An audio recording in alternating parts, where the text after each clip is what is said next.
Bienvenidos a la primera sesión del curso de Innovaciones Tecnológicas en Salud.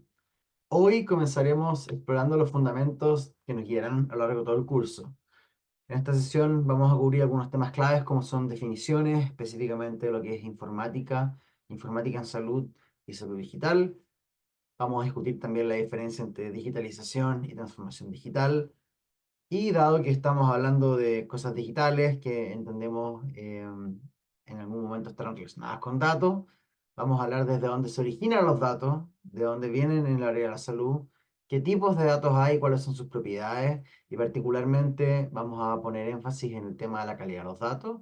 Y finalmente vamos a poner un poco de foco en el registro clínico electrónico, ya que sabemos que es aquí donde se generan un porcentaje significativo, no todos, pero un porcentaje importante de los datos que vamos a utilizar y vamos a ver cuál es la importancia del registro clínico y cómo se utilizan los datos generados a partir de él en la práctica clínica diaria.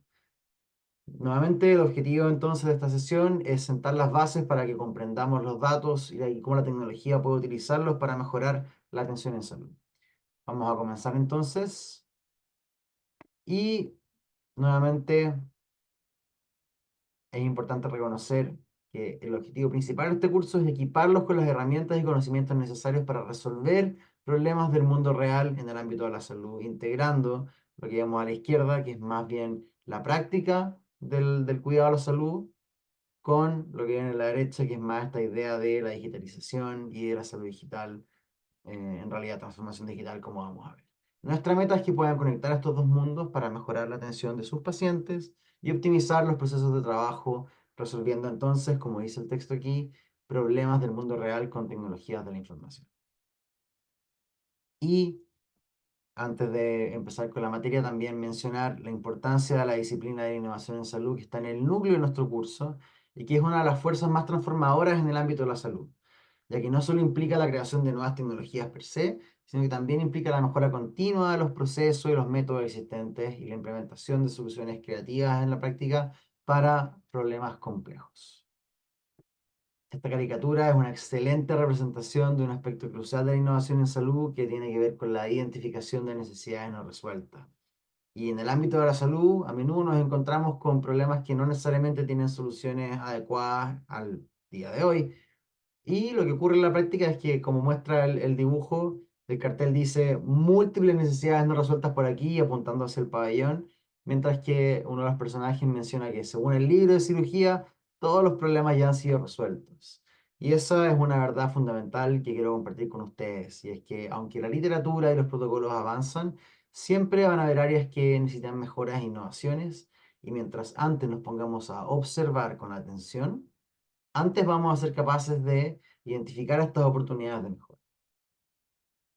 Habiendo dicho eso, hoy día los objetivos de nuestra clase van a ser cubrir las definiciones que mencioné previamente, la diferencia entre digitalización y transformación digital, reconocer el origen de los datos, sus tipos, propiedades, fundamentos de calidad de datos y la diferencia muy importante entre el uso primario y el uso secundario de los datos, y finalmente introducir una de las principales fuentes de datos clínicos, que es el registro clínico electrónico.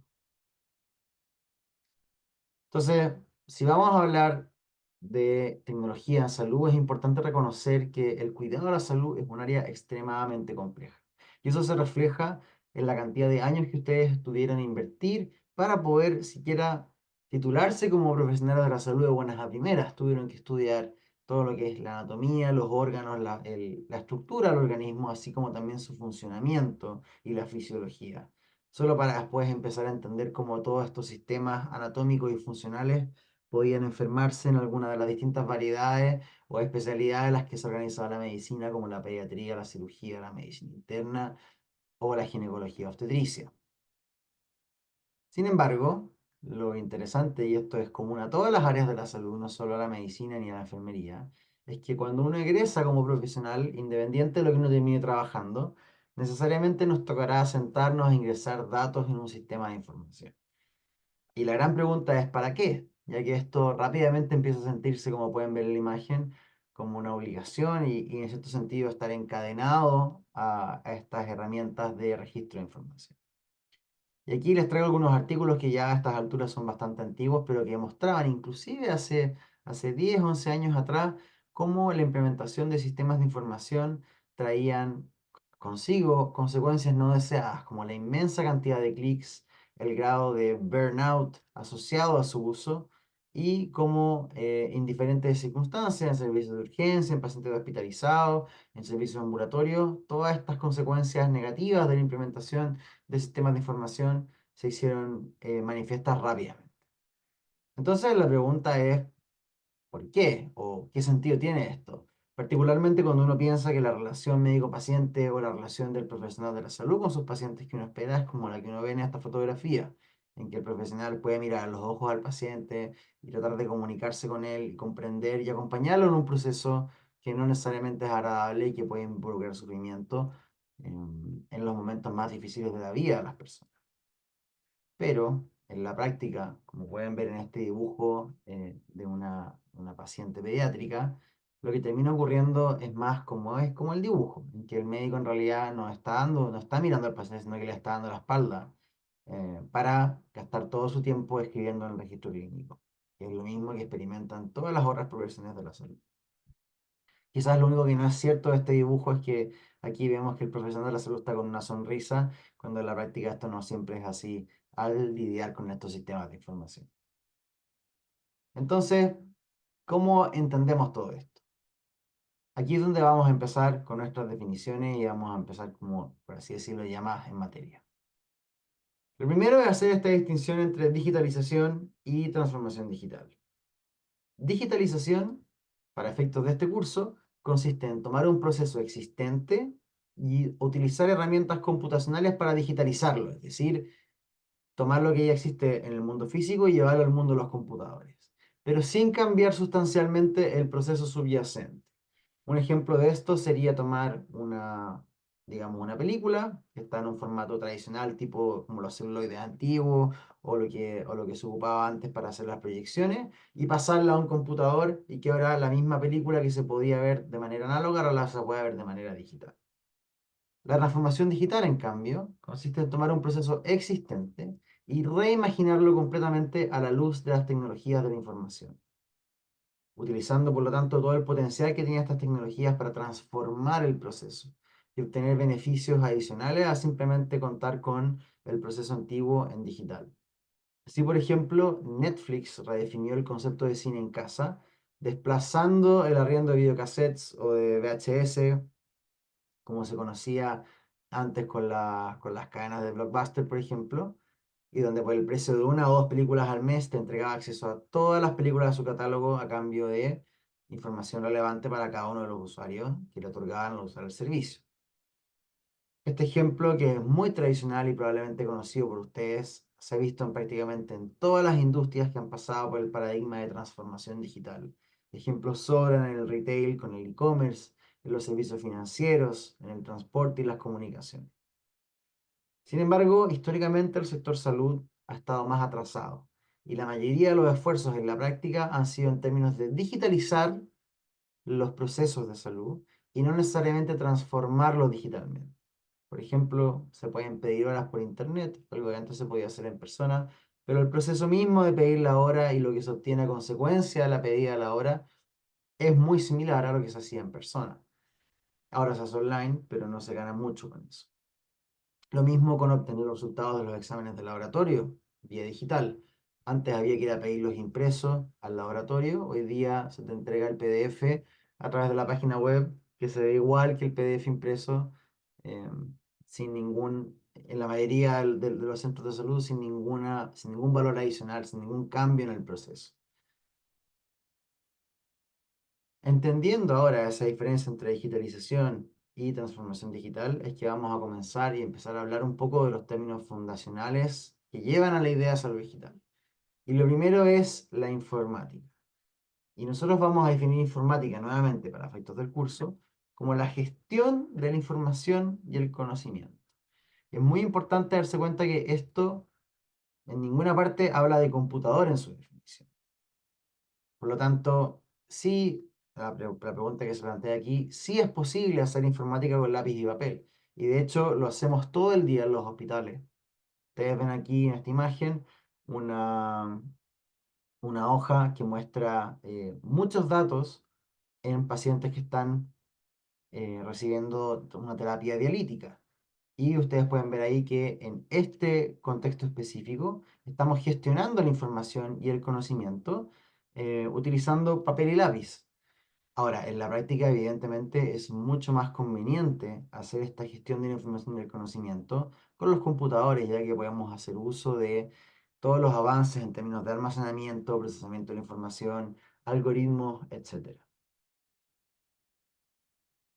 Sin embargo, lo que me interesa que compartamos en relación a esta idea de la informática es que a partir de los datos es como nosotros generamos conocimiento. Y el conocimiento lo generamos con la intención de poder tomar decisiones eventualmente, particularmente en el área de la salud. Entonces, para entender un poquito más estas definiciones, vamos a hablar primero de lo que son los datos.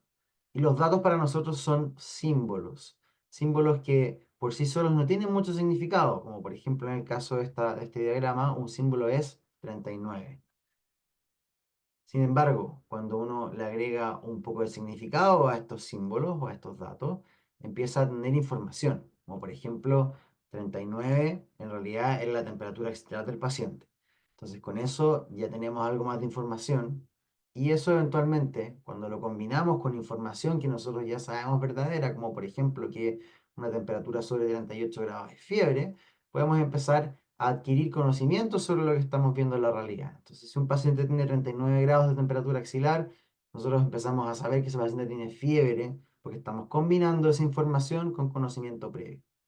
Y cuando nosotros utilizamos este conocimiento y la información que obtenemos de la realidad, podemos tomar decisiones que en este modelo generado por Ackoff a fines de los años 80 describe la idea de usar el conocimiento contextual para poder tomar decisiones racionales. Entonces, en un paciente con 39 grados de temperatura axilar y otros hallazgos, probablemente uno podría decir, bueno, esto es razón suficiente para iniciar tratamiento antibiótico. Con esto, y con este modelo, uno puede entender por qué son tan importantes los datos, pero la realidad es que el real valor de los datos no está solo en tener muchos datos, sino en la historia que cuentan los datos cuando uno los ordena y como vamos a ver en esta analogía, uno puede tener muchos datos, pero el valor empieza a manifestarse cuando uno los clasifica, los empieza a ordenar, puede visualizarlos de alguna manera, pero particularmente cuando uno narra una historia con ellos es cuando más claramente se logra extraer valor de los datos. Y a lo largo de este curso vamos a tratar de posicionar algunos ejemplos en los cuales es posible extraer valor de los datos a través de la narración de alguna historia o alguna situación específica. Pero todavía no hemos definido concretamente qué son los datos, solo mencionamos que eran símbolos. En la práctica, los datos son efectivamente símbolos, por ejemplo, números o letras, pero tienen una propiedad que es que representan alguna observación o propiedad acerca de objetos o eventos que ocurren en la realidad. Esto es muy importante y es una de las ideas centrales. Como ustedes pueden ver en algunas diapositivas hay una estrellita abajo a la derecha, eso significa que lo que está mencionado en esa diapositiva es particularmente importante. Entonces, nuevamente, símbolos que representan propiedades sobre cosas de la realidad. Aquí vemos una foto, por ejemplo, en que hay tres perros. Los perros son de color negro. Quizás alguno de ustedes puede saber cuál es la raza de esos perros. Pero lo interesante de esto es que en la realidad existen los perros. Nosotros, ocupando nuestro cerebro, hacemos un proceso de abstracción y somos capaces de pasar de la realidad a datos que representan la realidad. Pero muy importantemente, como ustedes pueden ver en esta tabla de aquí, nosotros hemos capturado la idea de que el animal es un perro, que hay tres de ellos y que el color es negro. Nosotros hemos definido qué variables preocuparnos, es decir, hemos tomado una decisión consciente de abstraer la realidad y de crear un modelo conceptual en el cual lo único importante, al parecer, es el color de los animales y la cantidad, y no, por ejemplo, el color de la correa o la edad de los animales. Esto vamos a ver más adelante, es fundamental. Y esto es porque los datos no son la realidad. En la práctica, los datos se obtienen a través de modelos conceptuales y están, digamos, estos modelos conceptuales diseñados para tratar de entender causalidad en la realidad, o sea, en la realidad. Cuando uno piensa en transformar datos de el mundo real a una tabla, en cierto sentido está pensando en que quiere hacer algo con esos datos y por lo tanto está decidiendo voluntariamente capturar algunas cosas e ignorar otras. Aquí vemos un ejemplo clásico, que es lo que se describe como que el mapa no es el territorio, pero pensando en términos más concretos, un modelo conceptual, por ejemplo, de la anatomía de la faringe, para un cirujano de cabeza y cuello, va a tener que tener mucho más detalles en relación, por ejemplo, a la inervación, en relación a la irrigación vascular, respecto al modelo conceptual de la anatomía de la faringe de un endoscopista, que no necesariamente está preocupado de las estructuras que rodean a la faringe, sino más bien que en el caso de un endoscopista puede ser respecto a los diámetros de la faringe o cómo definir por dónde ir o evitar irse por un camino equivocado. El proceso de abstracción, entonces, que es llevado a cabo para la creación de modelos, asume que hay ciertas definiciones y que hay ciertos motivos o razones para hacer ese modelo. Y esta distinción es fundamental. La distinción entre el mundo real, que es lo que buscamos representar, el modelo conceptual, que es este modelo que les hablaba recién, que es lo que estamos representando, y eventualmente un modelo computacional, lo que vamos a empezar a ver en esta sesión, cuando decimos que hay programas que toman los datos y los procesan, cuando hablamos de inteligencia artificial que va a utilizar los datos, es muy importante tener esto en consideración, porque si los datos fueron creados con una finalidad específica y luego vamos a utilizarlos para otro fin diferente, es posible que cometamos errores porque no hemos capturado toda la complejidad o no hemos capturado la realidad en su totalidad. Entonces, el gran peligro es tomar conclusiones a partir de modelos o de datos que fueron creados con un fin distinto al cual lo estamos usando ahora. Y eso se origina directamente de este modelo o esta pirámide del conocimiento de Akov que les había mostrado previamente y que en el fondo subyace al concepto central de que los datos son símbolos que representan la realidad, pero que fueron creados por alguien. Y ese alguien tenía una finalidad cuando creó los datos. Esa es una de las ideas principales de esta sesión. Teniendo eso en mente, tenemos que saber que no todos los datos son creados de la misma manera. Existen dos formas muy distintas. Los datos estructurados, como se representa en la imagen, son fácilmente identificables, por así decirlo, y analizables por un computador. Y se pueden, por ejemplo, en esta imagen rápidamente saber que hay 5 cuadrados rojos y 11 azules, solo de mirarlo. En cambio, los datos conocidos como no estructurados o en la práctica llamados texto libre son lenguaje natural que un computador puede analizar mediante técnicas más avanzadas o complejas, pero que en la práctica son mucho más difíciles de extraer información de forma sistemática. Sin embargo, es importante destacar que en los registros clínicos electrónicos hasta el 70% de la información está guardada como datos no estructurados o texto libre, lo que hace muy complejo extraer información de estos registros y analizarla de forma fácil.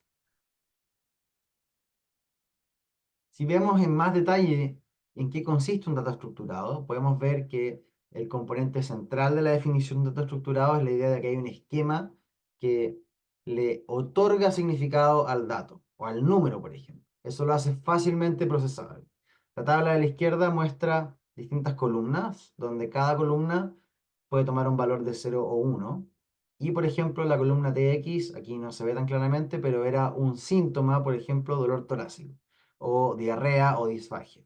Entonces ustedes pueden ver que cada una de estas filas representa un paciente distinto y que este paciente de abajo, el último, sí tenía positivo este síntoma. Entonces, cuando nosotros tenemos este esquema que representa este significado que yo les acabo de decir, es muy fácilmente procesable y como ustedes pueden ver acá a la derecha, podemos saber rápidamente que 179 pacientes tuvieron fiebre, que 40 tuvieron diarrea, etcétera. Y más aún podemos ver las intersecciones como se ve en este gráfico, donde por ejemplo 153 tuvieron fiebre solamente, 16 tuvieron diarrea y fiebre, 12 tuvieron solo diarrea, etcétera. Ahora, cuando hablamos de esquema, nos referimos específicamente a una estructura que le otorga ciertas limitaciones y que permite representar elementos de la realidad en los datos. Entonces, por ejemplo, como ustedes pueden ver aquí, se describe un esquema específico donde se define, por ejemplo, que una columna va a ser un decimal, que tiene un valor que va entre tal y tal número, o que puede tener hasta 65 dígitos como en el ejemplo. Por otro lado, tenemos los datos no estructurados, que es una información que es representada por cualquier secuencia de símbolos, que dijimos lo más común son el lenguaje natural o el texto libre. Y lo interesante es que no hay un esquema que les otorgue significado propiamente tal, lo que hace más difícil la interpretación por parte de los computadores. Ustedes pueden ver aquí un ejemplo en que la tabla tiene una sola celda y la celda es la evolución.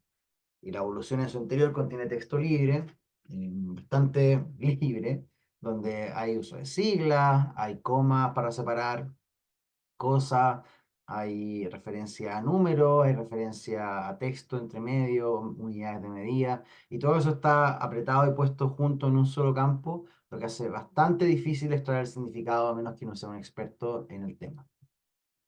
Y así es como se ve en la práctica. O sea, uno podría tener varias filas donde cada fila es un paciente y tener una evolución y ver las distintas evoluciones en el tiempo, pero es muy difícil comparar una celda con otra celda rápidamente. Existe un punto medio que se conoce como datos semiestructurados, donde hay una información, por así decirlo, parcialmente estructurada, donde, por ejemplo, se podría dejar una columna solo para antecedentes, una columna solo para el motivo de consulta, una consulta solo para el examen físico, pero nuevamente, si bien ahora tenemos un poco más de, comillas, granularidad en la forma en que estamos guardando los datos, sigue siendo muy difícil poder compararlos entre sí por lo cambiante en el formato mismo al interior de cada una de estas celdas. Entonces, como dice la diapositiva, facilita discretamente su interpretación. Y en la práctica, cuando se diseñan sistemas de información para capturar datos, siempre es muy importante mantener este balance entre el dato estructurado, que es muy útil para su uso secundario. Vamos a ver después lo que significa el uso secundario, pero digamos que es muy fácil de utilizar por un computador para procesar un dato secundario eh, cuando viene en formato estructurado. Pero el problema que tiene el dato estructurado es que es muy difícil de capturar, entre comillas. Todos hemos visto interfaces gráficas en las cuales nos piden hacer clic si el paciente tiene hipertensión, si no, hay que apretar un botón, después diabetes, si no, otro botón, enfermedad renal crónica, si no, otro botón, y eso va disminuyendo la experiencia del usuario. Entonces, si bien el dato es muy valioso en ese formato, se hace muy difícil de capturar. Por otro lado, tenemos el texto libre, el dato no estructurado, que es muy fácil de capturar. Entonces, solamente basta con escribir y uno pone antecedentes médicos, dos puntos, ningún antecedente, y con eso es equivalente en 6 o 7 clics a haber marcado las 30 enfermedades, como no, si hubieran habido botones para cada una de ellas, pero, como dijimos antes, se hace muy difícil poder utilizarlo en una segunda instancia, que es el uso secundario que vamos a ver más adelante. Y bueno, como punto medio está esta posibilidad del dato semiestructurado como una solución a este problema. Pero, obviamente, este balance, este delicado balance, está en manos de las personas que diseñan los sistemas de información. Ahora, como una actualización, y les comento así como están las estrellas abajo a la derecha, también está este icono de actualización. Esto es algo que ha aparecido en los últimos años, se ha hecho más conocido, más fácil de utilizar también. Tiene que ver con el uso de modelos de lenguaje como ChatGPT, más conocido, y que en este caso nos muestran que las barreras entre los datos no estructurados y estructurados están comenzando a borrarse o al menos a hacerse menos categóricas entre sí. Entonces, para este ejemplo, yo traje el mismo texto que había puesto antes como un ejemplo de texto no estructurado y acá en la instrucción, en el prompt, se menciona específicamente que transforme ese texto en datos estructurados.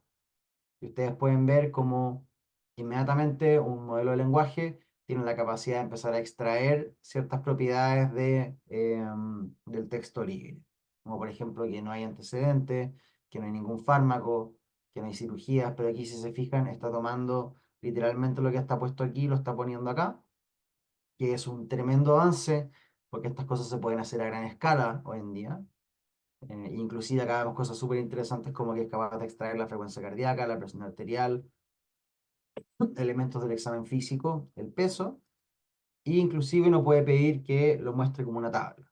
O sea, hay una transición, digamos, entre esta eh, tradicionalmente percibida imposibilidad o gran dificultad de procesar datos no estructurados a estructurados, pero obviamente con nada es perfecto todavía. Hay mucho que mejorar y mucho que invertir tiempo en cómo implementar para que esto funcione bien, ya que, por ejemplo, extrae como parámetro del examen físico el murmullo pulmonar y guarda como valor del murmullo pulmonar un signo más, que significa que está presente, pero además guarda los sincrépitos cuando quizás podría haber modelado eso como murmullo pulmonar presente, ruidos agregados, sin ruidos agregados. O haber definido una variable para cada uno de los ruidos agregados, crépitos, sibilancia, entre otras cosas. Esto solamente para mostrarles que existen hoy día herramientas que permiten quitarle complejidad y empezar a eliminar esta distinción quizás entre no estructurado y estructurado. Pero nosotros hasta ahora hemos estado hablando de informática y en realidad lo que nos interesa es la informática en salud. Y aquí la gran pregunta es, ¿cuál es la diferencia? Bueno, como pueden quizás prever, la diferencia entre informática e informática en salud es que la informática en salud es la informática, gestión de la información y el conocimiento, aplicada al área de la salud. Por lo tanto, haciéndose cargo de las particularidades del área de la salud. ¿Y cuáles son estas particularidades? Las vamos a ver ahora, pero hemos definido tres que son particularmente relevantes para este curso. Lo primero es que el cuidado de la salud es una cosa compleja. Entonces, yo había planteado en un principio las áreas del conocimiento que son parte de la formación de los profesionales de la salud. A eso hay que agregarle toda la complejidad de la interacción entre profesionales, la interacción entre distintas personas dentro de una misma especialidad. Eso ya hace que el representar esa información sea complejo. Pero como si no fuera poco, esta información está fragmentada al interior de las organizaciones. Es decir, dentro de una misma organización, dentro de un hospital, hay múltiples sistemas de información que tienen datos del paciente, tienen datos de lo que le está pasando a la persona y no necesariamente se comunican entre sí. Hay sistemas financieros que tienen información del paciente, hay sistemas de, bueno, registro clínico electrónico, del sistema de laboratorio, entre otros. Y si estos sistemas no se comunican entre sí, por más de que nosotros queramos, nuevamente, gestionar la información del paciente o representar la información del paciente va a ser muy difícil porque no vamos a poder obtener la información. Pero más aún, la información del paciente no solo está dispersa dentro de los sistemas en una organización, sino que además el paciente se mueve a lo largo de su vida entre múltiples organizaciones, lo que hace aún más difícil poder centralizar y poder representar de forma adecuada la realidad del paciente. Volviendo nuevamente a esta idea de que los datos no son la realidad y si nosotros estamos accediendo a un subconjunto de datos muy parcelado, es difícil tomar o hacer conclusiones en base a datos que representan solo una parte parcial de la realidad de un paciente.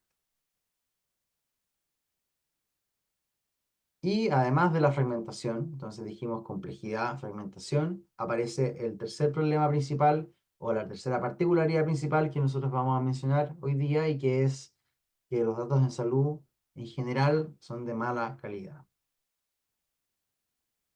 Hablemos un poco sobre lo que significa calidad de datos. Calidad de datos para nosotros significa el grado en el que un conjunto de datos cumple con lo que uno espera de ellos. ¿Y qué es lo que uno espera de ellos? Aquí hay una lista, que se las voy a dejar para que puedan revisarla con más calma, pero aquí hay una lista de características que nosotros esperamos de los datos. Nosotros esperamos que sean exactos, que sean completos, que sean consistentes, que sean creíbles, estén actualizados, entre otros, que pueden ver en la imagen. Y si por favor nos volvemos a la tabla anterior, vamos a ver que esta tabla tiene varios problemas, donde no cumple con esas cosas que se esperan. Por ejemplo, no es exacta. En el tercer paciente el nombre está mal escrito. Tampoco es actual. En realidad este paciente ya no vive en Providencia. Tampoco está completa esta tabla. Si ustedes ven, este paciente no tiene una comuna de residencia escrita. Tampoco hay una propiedad que es muy importante, que es conformidad a un estándar. Es decir, debiese haber un estándar, por ejemplo, para registrar las fechas, y todas las fechas debieran conformar a ese estándar. En este caso, el estándar que pareciera haber sido el que uno esperaría es día a día, slash, mes, mes, slash, año, año, año, año. ¿Sí? De esa manera. Pero la última fila tiene una fecha que está en otro formato, que es día a día, punto, mes, mes, punto, año, año. Solamente dos dígitos del año. Y eso hace que si nosotros tenemos un programa o un script que va a analizar las fechas de fechas de nacimiento, se va a encontrar con un error al tratar de procesar estas fechas. También es importante destacar que en el fondo calidad de datos puede ser definido de múltiples maneras y por eso es que nosotros entregamos una definición para evitarnos los problemas asociados a estar ocupando múltiples definiciones. Ya que como pueden ver aquí, calidad también puede tener que ver con el grado de resolución de una imagen, por ejemplo. Pero para efectos prácticos y para la tarea de esta sesión, les recomiendo utilizar esta tabla y las definiciones que aquí se presentan como una guía para responder y para pensar sobre este tema en particular. Ahora, ¿por qué son importantes los problemas de calidad de datos en salud específicamente? Porque lo que hemos estado hablando previamente podría aplicar a cualquier tipo de datos. Particularmente en salud, los datos se generan con una finalidad orientada al cuidado de los pacientes. Esto nos recuerda a esta idea que hablamos hace un par de minutos atrás, de que los datos se generan con un fin. En el caso del cuidado de la salud, los datos se generan con la finalidad de registrar lo que está pasando, de comunicarse entre profesionales. Y uno de los grandes problemas es la falta de uniformidad en el registro entre distintos profesionales. Y que ustedes ven un ejemplo real de múltiples maneras de llamarle a un mismo concepto como es la fibrilación auricular. Y que ustedes pueden ver múltiples formas en las que los profesionales, los médicos, las enfermeras, le llaman a la fibrilación auricular en el texto libre, lo que hace muy difícil poder encontrar todas las menciones a un mismo concepto. Como si esto no fuera poco, existe una mala costumbre de abusar del copy-paste en las evoluciones, que obviamente está favorecido por el escaso tiempo que tienen los profesionales de la salud para registrar, pero eso hace que los datos tengan mala calidad y tengan mala calidad en el tiempo. Y probablemente como causa origen de esto es la falta de educación sobre la importancia de la calidad de datos y las consecuencias de no registrar de manera adecuada. Nuevamente, otro ejemplo, otra actualización de cómo los problemas de calidad de datos pueden comenzar a resolverse con apoyo de herramientas como lo son los modelos de lenguaje. Aquí yo les pongo en la tabla que les había mostrado originalmente, planteo qué problemas de calidad de datos hay en esta tabla y cómo podrían resolverse. Y muy interesantemente, el modelo de lenguaje es capaz de encontrar que hay un tema de consistencia y que hay que cambiar el formato para que sean todas consistentes y que hay valores faltantes, por ejemplo, en la columna de comuna o en la columna de año último hospitalización, y es capaz de corregir la tabla mejorando cosas como inclusive que el nombre debía llevar una O, que en realidad no es un dato nulo, sino un dato desconocido, y arreglando el formato de la fecha. Con esto podemos finalmente hacer un resumen de la idea que ya hemos empezado a visualizar sobre el uso primario y el uso secundario de los datos. Y aquí se muestran ciertas características que es importante analizar para lo que es el uso primario y lo que es el uso secundario. En primer lugar, llamamos uso primario de los datos aquel en el cual nosotros estamos específicamente creando los datos para el fin que nosotros queremos, que fue lo que hablamos al principio. En el caso del cuidado de la salud, el uso primario de los datos tiene que ver con el cuidado de los pacientes. Entonces, ejemplo de esto es un registro de una evolución diaria, hacer una interconsulta o ir a mirar el seguimiento temporal de un paciente. Lo interesante es que en general estamos hablando de textos libres en este caso. Y ahí lo que nosotros más requerimos para poder cuidar de un paciente es flexibilidad para poder representar la complejidad biológica de la que habíamos hablado antes. Entonces, mientras más flexible sea la captura de ese dato, mejor, porque vamos a poder comunicar esta información a otros profesionales de la salud de manera más eficiente. Y eso es particularmente relevante porque el que va a procesar estos datos es un profesional de la salud. Entonces, aun cuando podamos cometer algún error o podamos tener algún problema de consistencia en la forma en que estamos escribiendo los datos, no es tan importante porque el profesional de la salud que lo va a revisar tiene la capacidad de darse cuenta y, digamos, corregir cualquier problema que hubiese al momento de haberse escrito el dato en primera instancia. Un ejemplo clásico de esto es cuando alguien escribe un examen físico en una evolución que claramente ha sido copiado de una plantilla, por así decirlo. Digamos, supongamos que se trata de un paciente que tiene una amputación en una extremidad y el examen físico escrito en la ficha clínica dice que tiene pulsos en ambas extremidades inferiores. Un profesional de la salud que examina al paciente y lea eso va a darse cuenta inmediatamente que el problema en realidad está en la evolución y va a poder probablemente inferir que se trata de un copy-paste. Vamos a ver que eso que acabo de decir no necesariamente es cierto cuando uno hace un uso secundario de los datos. Si pasamos ahora a la otra columna, a la columna de usos secundarios de la información, vamos a ver que el objetivo ya no es cuidar de un paciente individual, sino que se trata de desarrollar aplicaciones, hacer análisis, aquí aparecen las ideas de ciencia de datos, inteligencia artificial, proyectos de innovación, entre otros. Y tareas específicas pueden ser hacer cosas como estadística descriptiva, es decir, crear, digamos, tablas de resumen, gráficos, ese tipo de cosas, o inclusive desarrollar modelos predictivos o modelos de inteligencia artificial. El problema es que este tipo de aplicaciones, en general, como hablamos en un principio, se benefician de datos estructurados, datos que claramente son fácilmente tabulables, que tienen un esquema que les aporta significado. Y esto es porque el que está procesando los datos ya no es una persona, sino que es un computador o un algoritmo. Y por lo tanto, en estos escenarios, el impacto de datos de mala calidad es crítico.